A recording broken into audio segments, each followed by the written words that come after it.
BJP के झंडे में डेड बॉडी, बीजेपी के झंडे में लिपटा शव, रोते बिलखते परिवार वाले।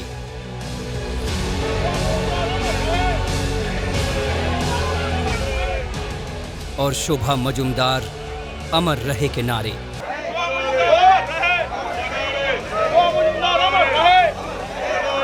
पश्चिम बंगाल में दूसरे चरण की वोटिंग से पहले ये सब कुछ तृणमूल कांग्रेस की टेंशन बढ़ाने वाला है, क्योंकि शोभा मजुमदार की मौत के बाद टीएमसी सीधे बीजेपी के निशाने पर आ गई है और आरोप लग रहा है बंगाल की मां की हत्या का।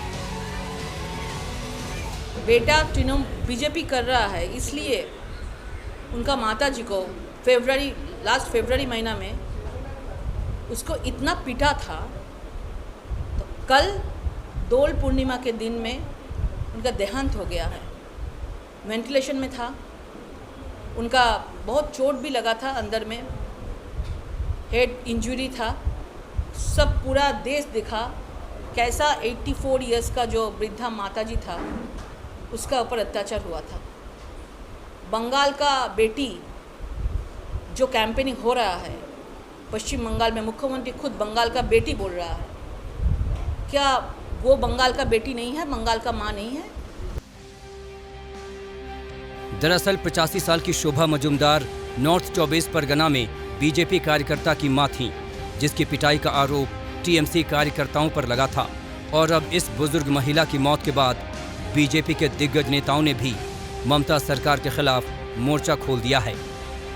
गृह मंत्री अमित शाह ने शोभा मजुमदार की मौत को बंगाल चुनाव से जोड़ते हुए ट्वीट किया। बंगाल की बेटी की मौत से दुखी हूं।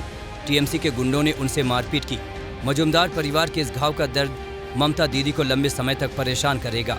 बंगाल हिंसा मुक्त कल के लिए लड़ेगा ताकि हमारी माताओं और बहनों को सुरक्षित भविष्य मिले। चुनाव के दौरान बंगाल की बेटी का मुद्दा पहले ही छाया हुआ है।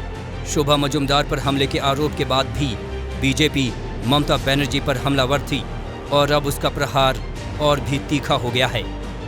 वहीं ममता बीजेपी पर मौत का सियासत करने का आरोप लगा रही है और सवाल कर रही है कि बीजेपी शासित राज्यों में महिलाओं की सुरक्षा का क्या हाल है। बंगाल का क्या हाल है, तुम्हारा यूपी का क्या हाल है, तुम्हारा हाथरस का क्या है, दिल्ली का क्या है, राजस्थान का क्या है? তখন কি অমিত শাহর মুখে লুকো প্লাস্টার দিয়ে বসে থাকে না ঠুটো জগন্নাথের মতো ফুটকা হয়ে বসে থাকে, মুখ দিয়ে কথা বেরোয় না? আর বাংলা কিছু দেখলে টুইট করছে, জীবনে টুইট মানেই জানতো না। बीजेपी ने शोभा मजुमदार की फोटो को ममता के खिलाफ पोस्टर वॉर में भी इस्तेमाल किया था, जिस पर बंगाल की सियासत में खूब हंगामा हुआ था। और अब शोभा मजुमदार की मौत के बाद इस पर सियासत और बीजेपी टीएमसी का टकराव बढ़ना तय है। इंद्रजीत कुंडू के साथ अनुपम मिश्र, नंदीग्राम, आज तक।